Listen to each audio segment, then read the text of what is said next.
Today's from SwissWatchExpo, fresh from the showcase. We're going to talk about the Patek Philippe, a little bit of the history about it, some of the introductory models and why they're important in the watch world. Yeah, this is a absolute fascinating brand. People tend to view it as the very top of all of watchmaking. They have a long history, very limited production, everything's made by hand, and they really go to extreme lengths to make their product the very best that it can be. I was doing a little research and discovered that they only make about 50,000 watches a year. Compare that to roughly 1 million from Rolex. It's about 5% of Rolex's output. And of those, only about 37,500 are mechanical. The rest are quartz. And of those 37,500, they're spread up over 100 different references. So any particular one reference, there's maybe 200 on average made per year of each one.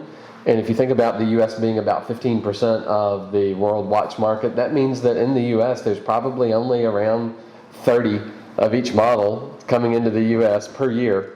So getting one of these is like winning the lottery, especially that one that you have in your hand. Right, which is what brings me to this. The stainless steel Nautilus is one of the hardest watches to find in the world, and we have it right now. And I think that we learned a little bit with that number that we didn't know previously, because we were wondering, why is this thing so important? Why is it so hard to find? Why does it have such an extraordinary value aftermarket for the secondary market and the pre-owned market? I think that tells the whole story. It's so sought after. It really only took a couple of phone calls to some of our top clients to get it already spoken for. So it's never even going to hit the showcase, actually. Right. So we have it here temporarily. It's renting space for the moment. So what brought Patek Philippe to the world? I even had to keep notes with me today, which is something that I don't normally have to do with products that we display here, because there's so much to remember about Patek Philippe. One of the things that we should know, of course, is that it started in 1839. Not the very oldest watch company, because that belongs to Blancpain. The second oldest belongs to Vacheron Constantin. So now introduce the Patek Philippe. What makes the Patek interesting is that when they started out with pocket watches, all companies started out with pocket watches. Wrist watches weren't a thing.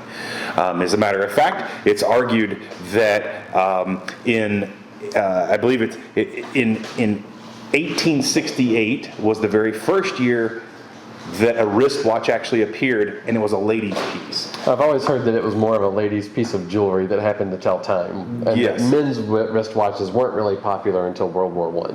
Right. And so Breguet has often said that they had the first wristwatch, but It technically never got worn.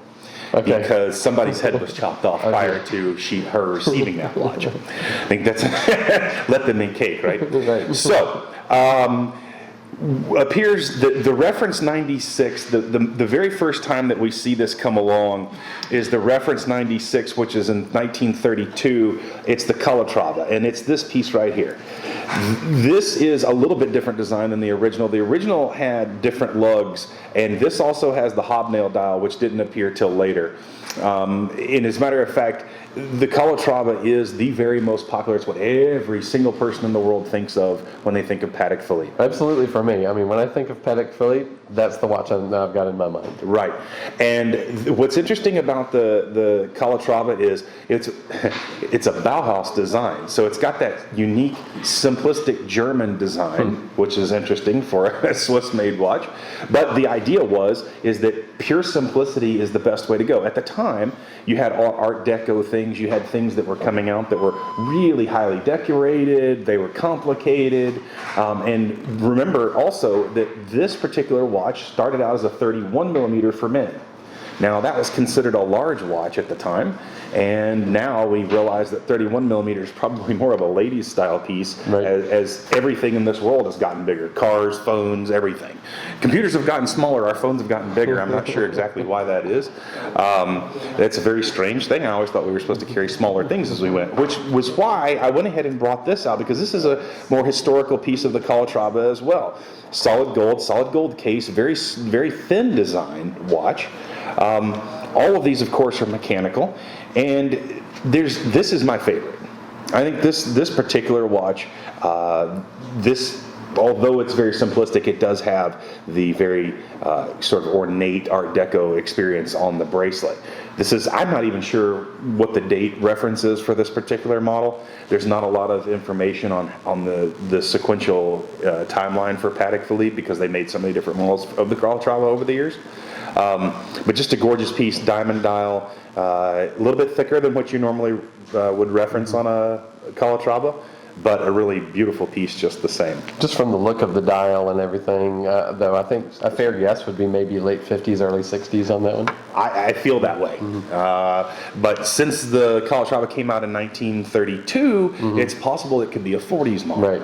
It's very, who knows, right? I think we'd have to get deep. But one of the things that you can do is you can take the model number of this particular watch and you can get the original certificate of authenticity from the archives from Patek Philippe, and you'll know exactly what year it was manufactured. And that's interesting because that process used to be like $1,200 to $1,500, and now I think it's right about $150 on their website. So anyone who buys a pre-owned Patek Philippe from us or anyone else, you can actually get that certificate. It's registered that you're the owner of that watch in their archives, and you get the extract, so you know the exact day this watch was made. Yeah, absolutely. Really cool historical piece. It's kind of like opening up a treasure box, you know. You buy this watch, you know it's older, but you're not exactly sure how much, and when you get that paperwork at home, you go, oh my gosh, here it is. And that's why we don't get those in advance, because then they would be registered to SwissWatchExpo, not to you. Right.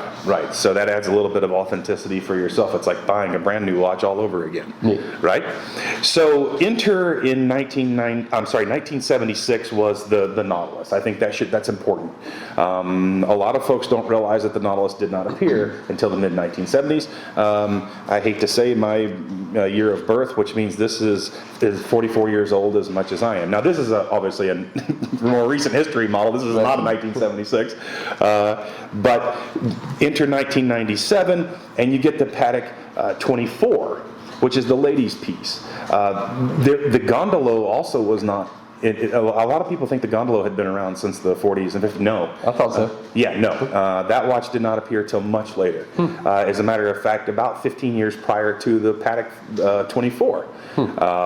And so in 1997, the 24 was released. Now, what a lot of folks won't realize, unless you are up to date on your Pateks, the 24 has changed in style and design. It is now a round style. It's no longer the rectangular form. These are getting a lot more expensive now in the steel and the precious metal because of the fact that they don't make this, and people kind of got caught by surprise. We have all the colors. We've got a blue one coming. We have the rhodium, the gray. We've got the silver dial, which is kind of looks a little bit white in certain lights. And of course we have the black dial as well. Wow. And there's two different versions of this watch too. The sizes are a little bit different. Just the smallest amount. And people argue about that all the time too, by the way. It's the only reason I bring it up. It really makes no difference. Visually you can't tell, but people argue about it. So. Okay. And one last thing that we should mention, the world time. Now this has got the interesting apple hand combined with the dolphin hand.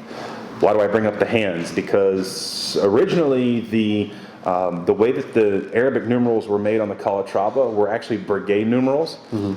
They're famous for making their own printed design of scripting, I guess would be the best way to describe it.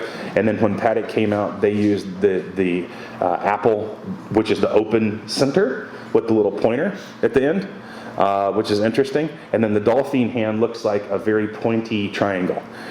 It's usually what I would say looks frosted on one side and shiny silver on the other. It's an amazing looking hand, but they don't always have to come that way.